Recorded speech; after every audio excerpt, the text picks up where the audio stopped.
I, 42, male, was once married to a woman named Shannon, and to put it simply, she was crazy.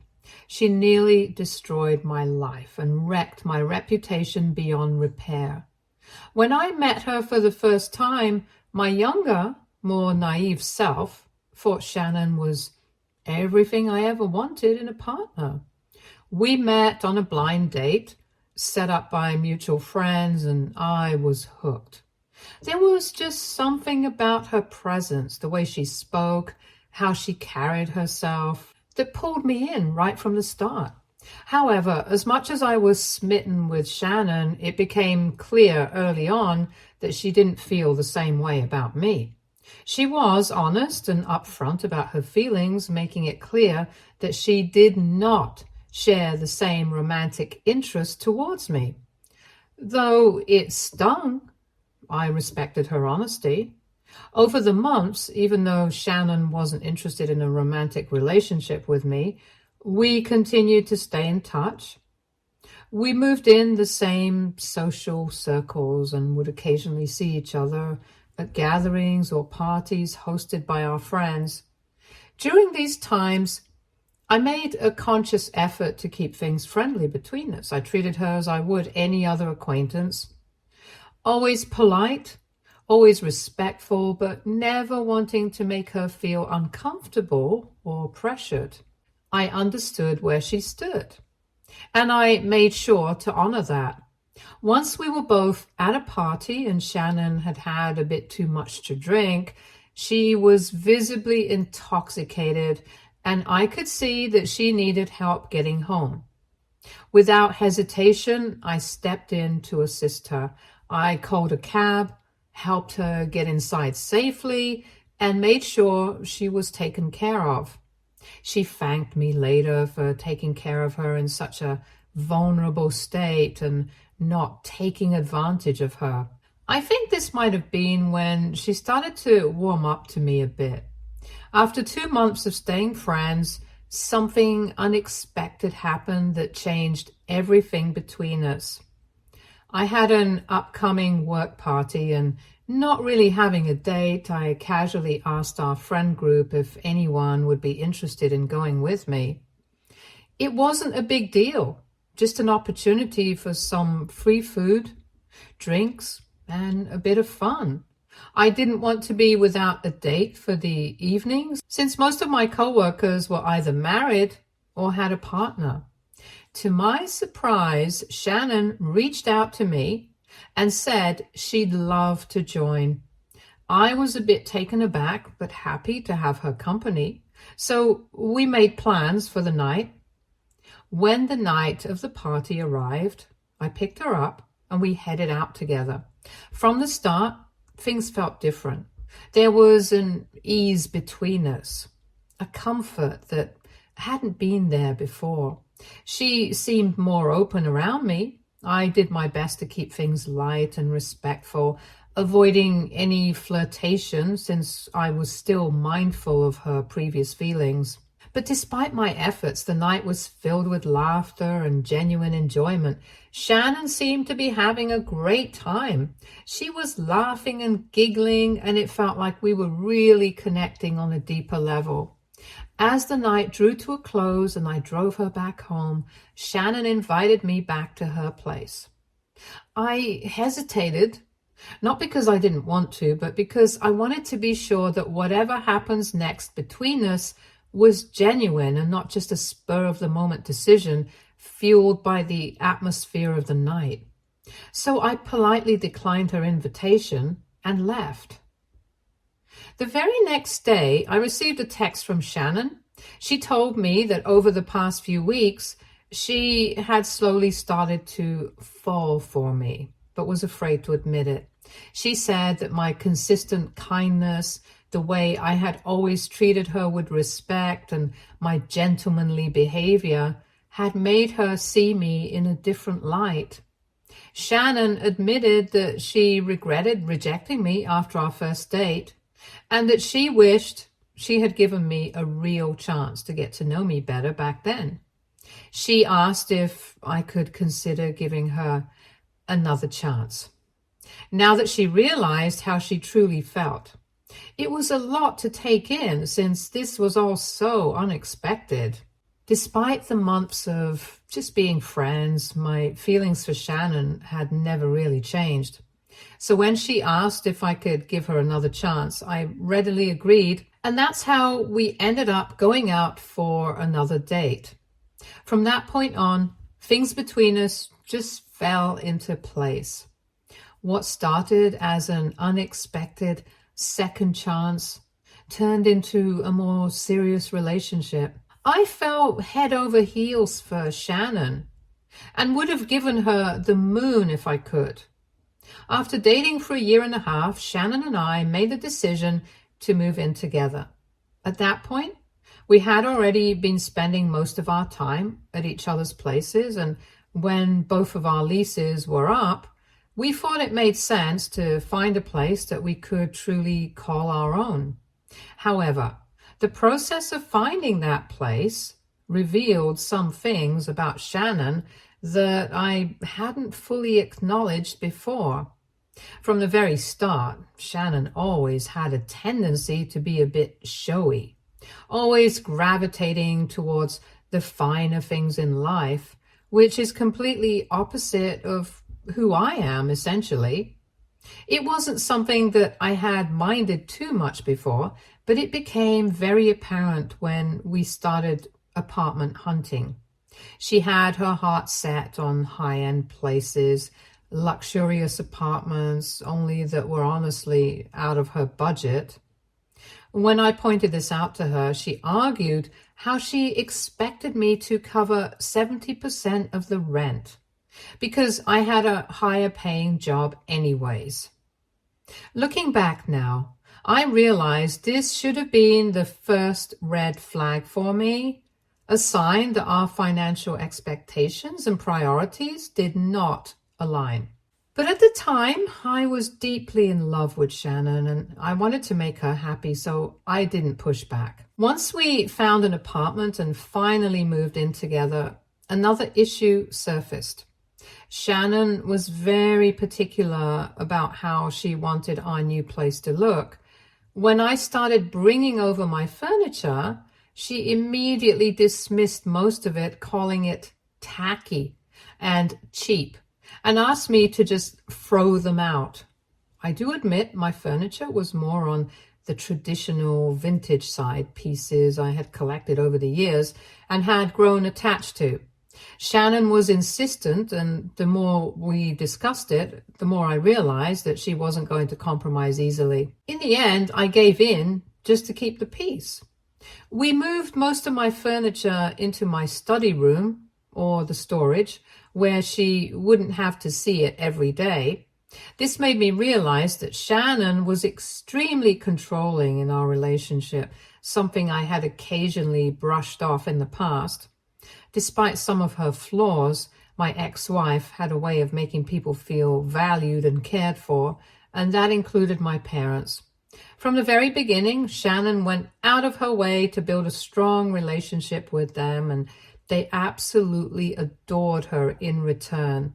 For context, Shannon had no contact with her own family. She had explained to me very early on that her relationship with her father was deeply painful. After her mother passed away, her father turned to alcohol and spent most nights out at bars, leaving Shannon to deal with the aftermath. As a result, when she left for college, she made the difficult decision to cut off all contact with him. Shannon's father never made any effort to reach out to her. This had always left a void in her heart, a longing for the kind of love and support she never received from her own family. That's why she had become so close to my parents. They filled that space for her. My mom and dad always welcomed her with open arms, offering the love and care that she had missed out on for so long. In many ways, they became the family she had always wanted but never had. And I didn't mind sharing my parents with her at all. I wish I had seen back then how she was manipulating my parents, slowly turning them against me. but I was too foolish to notice. After 3 years of dating, I proposed to Shannon. We had been talking about marriage for a while, and Shannon had expressed her desire to start a family soon. I spent weeks carefully choosing a ring that I knew she would love, and I planned the proposal at her favorite restaurant, a place that held special memories for us both. The night of the proposal was magical, and when I asked Shannon to marry me, she said yes without hesitation. The joy in her voice, the tears in her eyes, and the way she hugged me tightly made me feel like the happiest man alive. As we began planning the wedding, it became clear that Shannon didn't have a lot of savings. She was still paying off her student loans, so my parents and I ended up covering almost 90% of the wedding expenses. It didn't bother me much, since I wanted to give Shannon the beautiful wedding she had always dreamed of. Our wedding day itself was wonderful. Everything went smoothly, and as we exchanged vows, I was excited to be married to her. But it was after the wedding that the real trouble began. The first major issue we faced was when we couldn't seem to get pregnant. We tried for months, hoping each time that we would finally see that positive result, but it never came. Eventually, we decided to seek medical advice, and this was when the doctors discovered that Shannon had a condition with her uterus that made it nearly impossible for us to conceive naturally. This news crushed her. She had always wanted to be a mother, and the idea that she might never experience pregnancy was incredibly painful for her. As a result, Shannon fell into a deep depression after the diagnosis. I did my best to support her, even suggesting that we could explore other options like adoption or even surrogacy. But she wasn't interested. Shannon was fixated on the idea of having her own biological child, and any other option felt like a compromise she wasn't willing to make. Next, over the months, Shannon began to expect me to cover her share of the rent and bills entirely. She insisted that as the man in the relationship, it was my responsibility to take care of her needs. Throughout our entire relationship, I had always been the one to pay for our dates, vacations, and the majority of our rent and bills. I didn't mind doing these things because I loved her and wanted to provide for her, but I also believed in a partnership where both working adults contributed. Shannon earned a decent salary, and I couldn't understand why she suddenly felt entitled to stop contributing altogether to our shared expenses. I knew I couldn't sustain our lifestyle on my own, so I put my foot down and told her that if she wasn't willing to continue paying her share, we would have to break our lease and move into a much smaller, less expensive apartment. I knew how much she valued appearances and that she wouldn't want her friends to think we were poor, so I hoped this would push her to see reason. Begrudgingly, she agreed to keep paying her rent share only. However, over the next few months, she would constantly mention how her male co-workers took care of their wives and children, and that those women never had to worry about a job or a salary. I tried to argue that those women had children to care for, so it made sense for them to stay at home. However, she was a functioning adult who had a decent job. It made no sense for her to just give up on her career and sit at home all day. Shannon was pushy, and when I was still not getting convinced, she decided to go and involve my mother in this disagreement. She complained to my mom, almost like a child running to a parent when things didn't go her way. My mom, who had always been traditional in her views on marriage, took Shannon's side without hesitation. She told me that Shannon's thinking wasn't wrong, and that as her husband, it was my duty to take care of all her needs if she wanted to leave her job. My mother's words stung. She didn't understand the financial strain it would place on me if Shannon stopped contributing altogether. I had a huge fight with Shannon regarding this, as I felt she betrayed me by involving my parents in our issues. During this fight, in her anger, she admitted for the first time how she regretted marrying me, as I was not able to support her. This is when I started to suspect that Shannon might be nothing more than a gold digger. I had thought we were partners in this marriage, but it was clear that she was only interested in what I could provide, not who I was. After that fight, Shannon began to ignore me completely at home, withholding affection in every way possible, almost as if she was punishing me for standing my ground. There were no more date nights, no intimacy, not even the simple gesture of holding hands. She stopped helping around the house, leaving all the responsibilities to me, as if she was trying to force my hand to give in to her demands. At first, I kept trying to talk to her, to find a way to come to a compromise, but she would ignore all my efforts. Hence, after a while, I just got tired. I felt mentally exhausted from trying to mend something that she seemed determined to break. Instead, I slowly watched as the distance between us grew wider and wider. Then, the very next month, Shannon quit her job. Out of nowhere, without even discussing it with me first.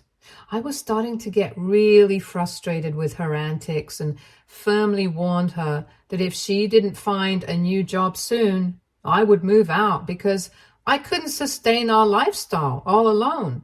She eventually broke down in tears, expressing how much she despised working and that she just wanted a blissful married life where she could stay at home and be a good wife to me. Seeing her cry made me feel a bit guilty, so I reluctantly agreed to let her take a temporary break from working. I pointed out to her that if she expected me to cover all the expenses, she would need to take on all the household responsibilities. She agreed without hesitation. Unfortunately, as you can already guess, she's never stayed true to her words. Shannon began to spend her days either gaming or lounging in bed watching movies, just like I knew she would. She would occasionally clean up around the house, but I continued to handle most of the household duties myself, just like I used to do before. Whenever I pointed out that she wasn't fulfilling her end of the agreement, she would get annoyed and accuse me of nagging her. As time passed, Shannon became more and more distant. She immersed herself in her gaming community, spending hours every day talking to people online. It wasn't long before I realized that these online friends were taking up more of her time and attention than I was. Even when we were in the same room, her phone was always in her hand, her eyes glued to the screen, her fingers tapping out messages faster than I could keep track of. I'd catch glimpses of her smiling or laughing at something someone had said, and it was like a punch to the gut every time. That smile, that laugh, it used to be for me. But now she ignored me like I didn't exist. During this time, the financial strain on me was becoming unbearable. Not only was I paying for everything, but I was also dipping into my savings just to keep us afloat. Every paycheck seemed to vanish as soon as it hit the bank. I was constantly stressed, constantly worried about what would happen if something went wrong, if I lost my job, or if we had some kind of emergency. There was no safety net, no backup plan, just me trying to keep us from drowning. My parents didn't offer any help, nor even a word of advice or a shoulder to lean on. They knew about our situation and knew the kind of pressure I was under, but they didn't care. Then, one day, I discovered something that shattered whatever was left of my marriage. I was going through both mine and Shannon's phone bills, making sure everything looked right. However, as I scanned through the charges and the call logs, I noticed there were multiple calls made to the same number on Shannon's account. I found it odd, so without thinking, I asked Shannon whose number it was. She just rolled her eyes at me and told me that it belonged to a guy she had met online. I asked her if they were close friends or something more, since she seemed to be talking to him all the time. To this, Shannon nonchalantly replied, "Maybe, maybe not. He would definitely want us to be something more." My jaw dropped as I stared at her, half expecting her to say this was just a joke. This was when Shannon continued to tell me she did feel emotionally attracted to Jacob and liked spending time with him. My hands started to shake, hearing her words. I grabbed her phone and scrolled through her messages just to see for myself if this was really true. What I saw made me sick to my stomach. Shannon and the man had exchanged very graphic messages with each other and discussed everything about their lives in detail. At one point, she had even openly admitted to Jacob that she had fallen out of love with me, but that she liked to use me as a cash cow, since I was a safe option. She boasted about how she was living a comfortable life at home without ever having to lift a single finger for the past few months. Jacob, in turn, had called me a foolish, nerdy guy who deserved to serve her. The sheer audacity of their conversation left me stunned. I quickly took photos of their messages as I couldn't believe what I was reading. Shannon looked at me like she just didn't care. I realized then that our marriage was over.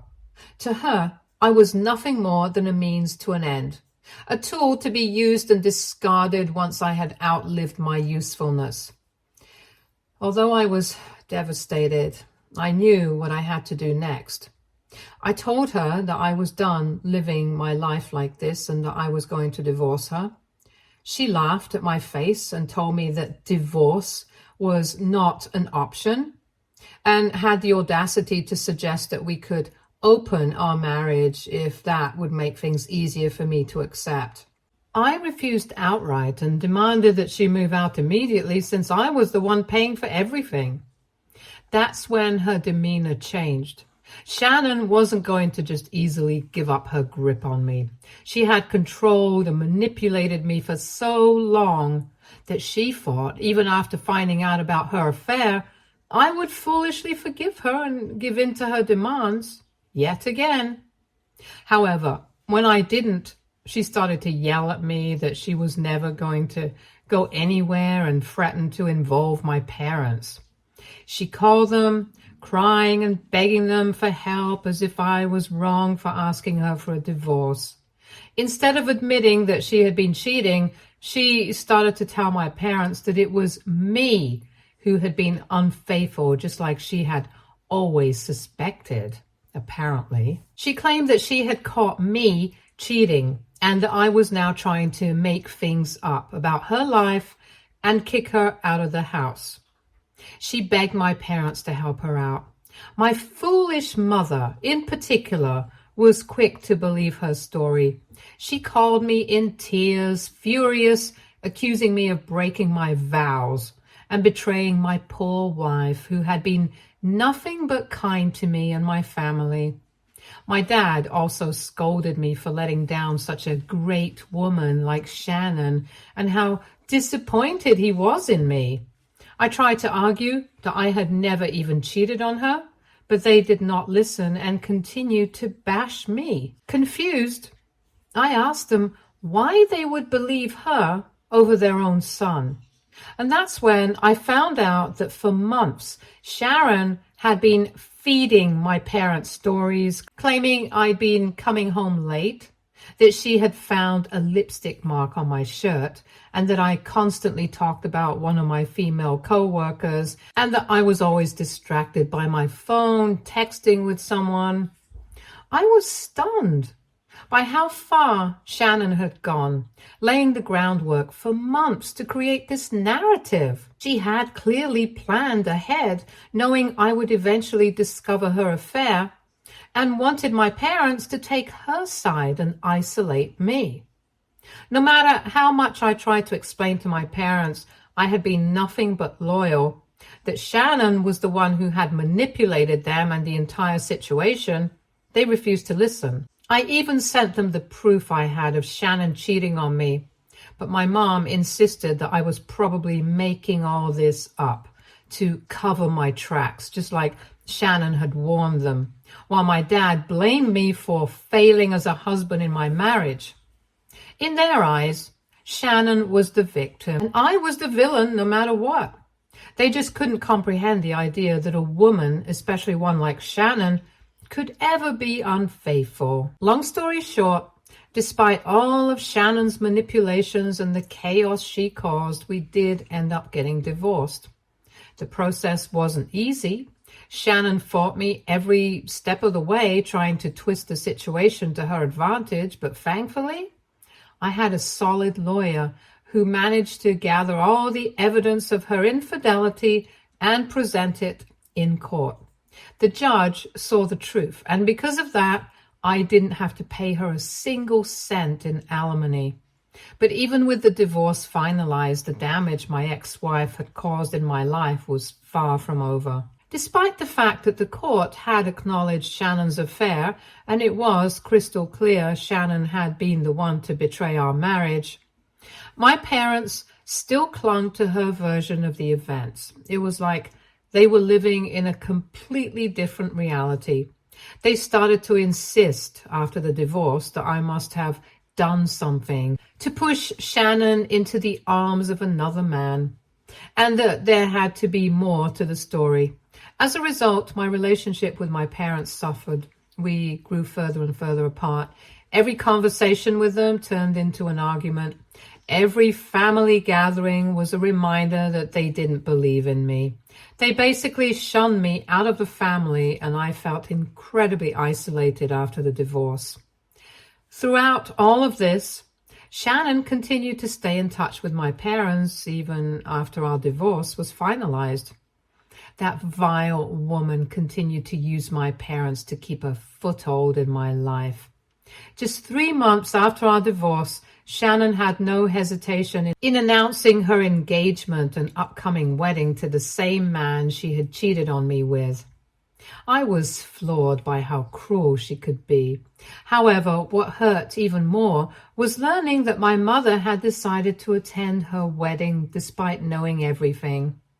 When I reached out to her to ask why, she grew frustrated, insisting that she just wanted to be there for Shannon. She explained that my ex-wife, who has no family, had personally asked her to attend, and my mom felt obligated to go and support her. It was incredibly difficult to accept that my own mother had chosen to support the very person who had torn my life apart. In the aftermath, I turned to therapy to help me grapple with my emotions. It took months and years to start healing from everything that had happened. It wasn't easy, and there were times when I didn't think I'd ever fully recover. But with time, I began to find peace. Slowly, I began to rebuild my life, to understand that what happened wasn't my fault, and to let go of the anger that was eating away at me. Currently, I am in a much better place in life. I've moved on, landed a better job, paid off all my debts, and relocated to a new area, which has been a breath of fresh air. I've also gone low contact with my parents since our interactions are mostly negative, and it is very draining. As for Shannon, I no longer think about her or what she might be up to. The pain and anger have been replaced by a sense of peace and closure. I've moved on completely, and I'm grateful for that. About 1.5 years ago, I started dating a wonderful woman named Kylie. She's an incredible woman, gorgeous, honest, independent, and down to earth. From the very beginning, it was clear that we shared a lot of common interests and values. After my last failed relationship, I never thought I'd have another chance at love, but here I am. I'm incredibly grateful every day that Kylie came into my life and has redefined what a relationship means to me. She's inspired me to be a better man and loves me for who I am without ever asking me to change. Just a month ago, Kylie and I received the most incredible news. We're expecting a baby. The moment I found out, I was over the moon. The excitement was overwhelming, and it felt like the start of a new chapter in our lives that I had been dreaming of for so long. A week ago, I took the plunge and proposed to her. I got down on one knee, and when she said yes, I cried tears of joy. It felt like everything I'd been through in the past had finally led to this perfect moment. Since our engagement, Kylie and her sister have been excitedly planning our wedding. This morning, I received a call from my mom, which was surprising since we hadn't been in touch for months. She hesitatingly asked if it was true that I was engaged, mentioning that her friends had sent her a picture Kylie had posted of us with her ring on social media, announcing our engagement. I confirmed it. Then she asked why I hadn't told her or my dad about this news directly, which made me scoff.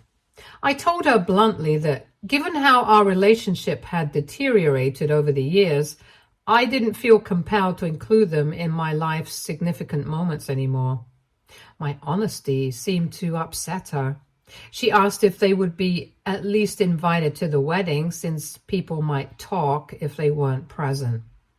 I laughed at the absurdity of her concern and told her that Kylie and I didn't really care about what others thought, and that honestly, I didn't want them to be there at all. Hearing this, she started to cuss me out for being such a selfish and ungrateful son. So, Reddit, AITA for not inviting my parents after the way they have behaved with me in the past? Update 1. Answering some of your most asked questions here. No, my parents have never met Kylie, although they did know that we have been dating. However, not once did they make any initiative to meet Kylie, since they still blame me for my divorce from my ex-wife. As far as I know, my parents are still in contact with Shannon to this day. My ex-wife is a classic narcissist. She knows how to play on people's sympathies and craft a narrative that paints her in the best possible light. Ultimately, while it's disheartening to see my parents still involved with Shannon, I've come to accept that this is beyond my control. No one has any idea about Kylie's pregnancy yet, since we haven't told anyone. We are planning on telling people only after the wedding. The reason I don't want my parents present for the wedding is not just because of how they have blatantly favored my ex-wife, but also because I don't want them to sabotage my happy moment with my wife by bringing up the past. I don't trust them anymore and want them to stay away from my new family. Update 2. It's been a few days since my last update. Today, Kylie showed me a message she received on social media from my mother. Turns out my mom reached out to her and accused Kylie of alienating me from the rest of the family. In the message, she had written that Kylie doesn't deserve to be my wife because wives are supposed to bond families together, not break them apart. She also wrote how Shannon was always so close to her and Dad after she came into my life. But Kylie has done the opposite and has even refused to ask for their blessings. I was furious when I saw the message. I called my mom immediately and asked her to stay out of my life. I reminded her that I was sick and tired of them always bringing up my ex-wife when she was nothing but a huge mistake. I told her how crazy she and Dad were to have continued to support an outsider over their own son even after everything. My mom argued that she couldn't help but always see Shannon as her own daughter and that she missed who I used to be before my divorce with Shannon. I pointed out to her that I used to be a foolish man in love, which is why I was taken advantage of by that wicked woman, and I was glad I was no longer that same person. My mom then went on to say that if I was really determined to marry Kylie, despite how much they disliked her, She and Dad could consider giving us their blessings, but only if we invited them to our wedding first. I scoffed and told her I was done trying to explain myself over and over, and made it clear that from this day forward, I would be cutting both her and Dad out of my life permanently. I firmly informed her that she can continue to consider Shannon as her daughter for as long as she lives, because I am no longer their son. My mom freaked out and tried to argue back, but I cut her off. Me and Kylie have since blocked my parents from all our socials and our phones. Update 3. It's been a month and a half since my last update, and Kylie and I recently got married in an intimate ceremony surrounded by our family and friends. My parents weren't invited, but Kylie's parents were there, cheering us on. The wedding went off without a hitch, and it was perfect. Right now, I'm on my honeymoon with my wife, and we're planning to announce our pregnancy in a few weeks to our close family members and friends. Since blocking my parents, they haven't been able to contact us, and I'm at peace with that. I'm incredibly happy and grateful as I look forward to becoming a father. All I want now is to be there for my loving wife and to take care of our child. Stay tuned for more stories from Argo Relationships.